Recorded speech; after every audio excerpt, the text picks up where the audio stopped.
There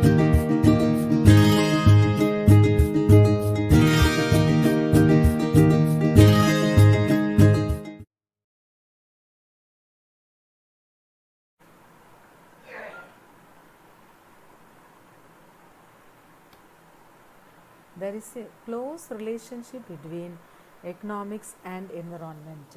Before learning this lesson, you should know the meaning of environment.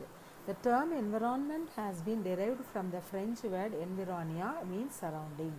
Environment means all the conditions, circumstances and influences surrounding and affecting the development of an organism or group of organisms. It also means that the complex of physical, chemical and biotic factors that act upon an organism or an ecological community ultimately determine its form and survival. Next important topic is the ecosystem. It is closely connected to the environmental economics. It includes all living things like plants, animals and organisms in a given area interacting with each other and also with their non-living environments such as weather, earth, sun, soil, climate and atmosphere. Ecosystem are the foundations of the biosphere and they determine the health of the entire earth system. Then the linkage between the economy and environment. Man's life is interconnected with various other living and non-living things.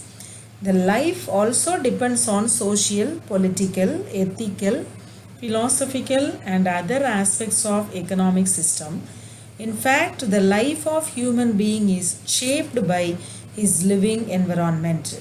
The relationship between the economy and the environment is generally explained in the form of a material balance model. It is developed by Alan Nee and R.V. Ayers. The model considers the total economic processes as a physically balanced flow between inputs and outputs. Inputs are bestowed with the physical property of energy which is received from the environment.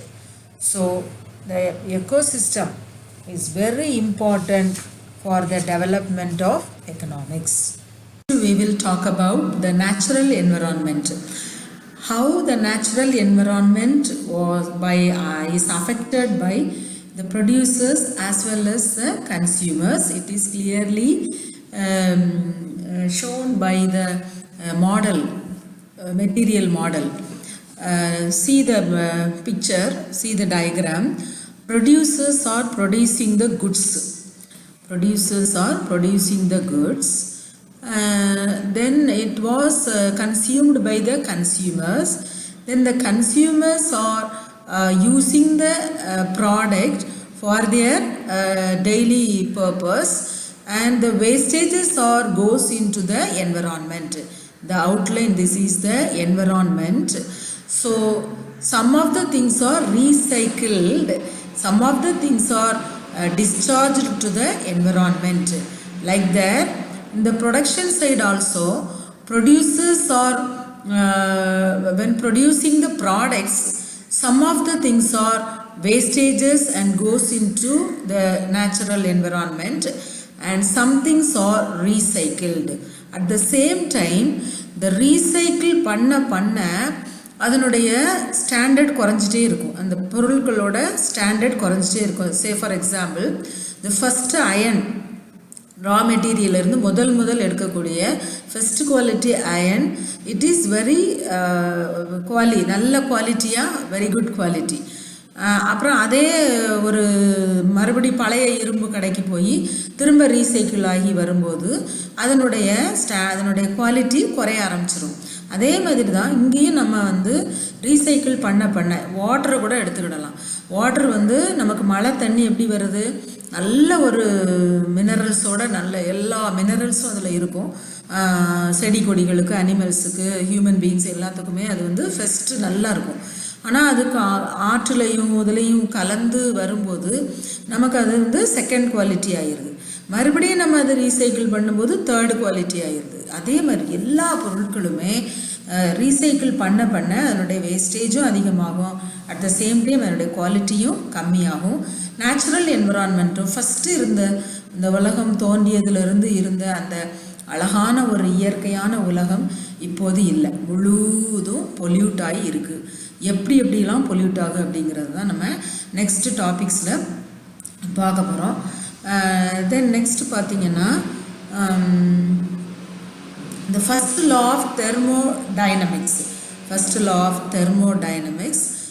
the law of conservation of matter and energy emphasizes that in any production system what goes in must come out.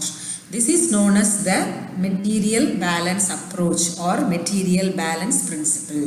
அப்படின்னா என்ன, thermodynamics அப்படிங்கிற விதி என்ன சொல்லுது, first law of thermodynamics என்ன சொல்லுது அப்படின்னா, எந்த ஒரு பொருளை உற்பத்தி பண்ணினாலும் நம்ம என்ன ப்ரொடக்ஷனுக்கு என்னென்னலாம் போடுறோமோ அது கண்டிப்பாக அது என்ன செய்யும், வெளியே வரும்.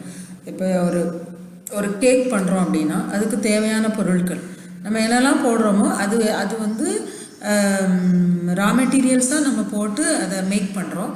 ஃபினிஷிங் ப்ராடக்டாக கேக்காக வெளியே வருது. ஸோ என்ன ஒரு இது போட்டாலும் என்ன செஞ்சிடும், அது ஒரு பொருளாகவோ அல்லது ஒரு மெட்டீரியலாக கண்டிப்பாக வெளியே வரும். இதுதான் தெர்மோடைனமிக்ஸ்லாம். அதுக்கு இன்னொரு பேர் வந்து மெட்டீரியல் பேலன்ஸ் அப்ரோச் அல்லது மெட்டீரியல் பேலன்ஸ் பிரின்சிபிள் அப்படிங்கிறது. அப்போது பூமியிலிருந்து நம்ம ரா மெட்டீரியல்ஸாக நம்ம எடுக்கிறோம், மறுபடியும் அதை எங்கே தான் போகுது, பூமிக்குள்ளே தான் போகுது. அதை தான் இந்த பிரின்சிபல் வந்து நமக்கு சொல்லுது. Moreover, all resources extracted from the environment eventually become unwanted wastes. And அதாவது பூமியிலேருந்து எடுக்கக்கூடிய ரா மெட்டீரியல்ஸ் எல்லாமே நமக்கு சம்டைம்ஸ் பாதி நம்ம யூஸ் பண்ணுறோம், மீதி என்னதான் ஆகுது, அன்வான்ட் வேஸ்டர்ஸ் தான் வெளியே போகுது அண்ட் பொல்யூட்டன்ஸ். அது மற்ற காரியங்களுக்கு அது வந்து அஃபெக்ட் பண்ணக்கூடிய ஒரு கேடு விளைவிக்கக்கூடிய ஒரு வேஸ்டேஜாக வெளியே வருது. Production of output by firms from inputs resulting in discharge of solid, liquid and gaseous waste. என்னென்ன வகையிலலாம் வருது, சாலிடாக வருது, லிக்விடாக வருது, கேஸஸாக வெளியே போகுது. அதுதான் ஏர் பொல்யூஷன், வாட்டர் பொல்யூஷன் அப்படின்னு நம்ம பார்க்க போகிறோம். Similarly, waste results from consumption activities by households. In short, material and energy are drawn from environment, used for production and consumption activities and return back to the environment as waste. நம்ம மேலே பார்த்த diagram படி consumption நம்ம பண்ணுறோம், நம்ம எடுத்து போக மீதி வந்து எதாக தான் போகுது அப்படின்னா கழிவுகளாக போகுது. இப்போ வேஸ்ட் எடுத்துக்கிட்டிங்க அப்படின்னா நம்ம நிறைய எலக்ட்ரானிக் குட்ஸ் யூஸ் பண்ணுறோம், ஒரு காலகட்டம் வரைக்கும் நம்ம அதை பயன்படுத்துகிறோம். அதுக்கப்புறம் அது என்ன செய்யுது, அதை வந்து பாதி ரீசைக்கிள் ஆகும், பாதி வேஸ்டேஜாக என்ன செய்யுது, வெளியில் போய் கிடக்கும். இது வந்து it will affect the environment definitely. So in its simple form the material balance approach can be put in form of equation. இது வந்து பேலன்ஸ்டாக இருக்கணும். நம்ம எப்படி ரா மெட்டீரியல்ஸை பூமியிலேருந்து எடுக்கிறோமோ அதே மாதிரி அப்படிப்பட்ட திரும்பியும் ஒரு இயற்கையான ஒரு பூமியை, அந்த நேச்சுரல் என்விரான்மெண்ட்டு கெட்டு போகாத அளவுக்கு நம்ம அதை பயன்படுத்தணும். அப்படின்னா தான் இந்த பூமி வந்து எப்போதுமே நல்லா இருக்கும். அது என்ன ஆயிரும் அப்படின்னா பின்கால மக்களுக்கு நல்லதொரு ஒரு எர்த்தை நம்மளால் கொடுக்க முடியாது. அப்படிங்கிறத ஒரு பேலன்ஸு தான் போட்டு கொடுத்துருக்காங்க.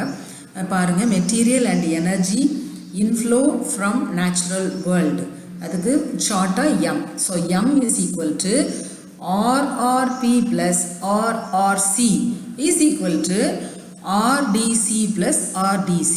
அது என்னன்னா economic activities of goods and service production, அதுக்கு பேர் தான் G. அப்போ M is equal to G minus consumption and production residual discharges from consumption and production activities. Production பண்ணும்போதும் கன்சம்ஷன் பண்ணும்போதும் ரெசிடியல் டிஸ்சார்ஜஸ் கண்டிப்பாக வெளியே வருது. அண்ட் தென் அது ஒரு waste. And then final residual discharge from production and consumption into natural world. பாதி வந்து recycle ஆகப்படுது, கொஞ்சம் வேஸ்டேஜ் வந்து எங்கே போய் சேர்ந்துருது அப்படின்னா நேச்சுரல் என்விரான்மெண்ட்டில் மறுபடியும் பூமிக்குள்ளேயே வெளியே என்ன செய்துடுறாங்க, வேஸ்டேஜை போட்டுருந்தாங்க. This is called M is equal to G is equal to R அப்படிங்கிறத எக்ஸ்பிளைன் பண்ணியிருக்கு. அண்ட் தென் அதை இன்னொரு மாடல் மேப் மாதிரி, மைண்ட் மேப் மாதிரி கொடுத்துருக்காங்க. The environment that is R raw material, அப்புறம் ப்ரொடக்ஷன் செக்டாரில் அது எப்படி R is equal to F plus wastage 1. Waste W1னா வேஸ்டேஜ், அதாவது அந்த வேஸ்ட்டு உங்களுக்கு பக்கத்தில் போட்டு காமிச்சிருக்கு. And then household sector, நம்ம வந்து அன்றாட பயன்படுத்துகிற இதில் உள்ளது wastage 2, F is equal to wastage 2. Okay, நம்ம வீடுகளில் பயன்படுத்தக்கூடிய கழிவுகள், இதுவும் என்னது என்விரான்மெண்ட்லேயும் பாதி போய் சேருது, பாதி என்ன செய்யுது ரீசைக்கிள் பண்ணுறாங்க. Okay, and then is it all right? Environment is the supplier of all forms of resources like renewable and non-renewable, and it is also acting as a sink for cleaning up of waste. Households and firms are connected to environment and they are interconnected. ரெண்டுக்கும் தொடர்பு இருக்குது, என்விரான்மெண்ட்டுக்கும் ஹவுஸ்ஹோல்ட்ஸுக்கும் கண்டிப்பாக என்ன இருக்குது, தொடர்பு இருக்குது. நம்ம வந்து human being, as a human being we are living with renewable and non-renewable things only. And then households and firms depend on nature for resources. Both households and firms send out residuals of consumption and production respectively to nature. Nature has the power to assimilate all forms of waste, but this power is conditional. There is a limit for everything. The earth has reached the saturation point and it is unable to clean up several forms of waste. Remember, the earth can also non-cooperate. Here you should note the point. எல்லா கழிவுகளையும் நீ பூமி மேலே நம்ம போட்டுகிட்டே இருக்கலாம், but there is one condition. ஒரு லிமிட்டுக்கு மேலே எல்லாத்துக்குமே ஒரு அளவு தான், ஒரு லிமிட்டை தாண்டி போயாச்சுன்னா பூமியாலையும் அதை என்ன பண்ண முடியாது, ரீசைக்கிள் பண்ண முடியாது, பூமி தாங்காது. So we have to aware of those things. The wastages வந்து எர்த்தை என்விரான்மெண்ட்டை அஃபெக்ட் ஆகாத அளவுக்கு, அதனால் எக்கனாமிக்கல் கண்டிஷன்ஸும் அஃபெக்ட் ஆகாத அளவுக்கு நம்ம என்ன பயன்படுத்தணும் அப்படின்னா பொருளாதார வளர்ச்சியை அடையணும். So next topic is environmental goods. Let us see in the next class.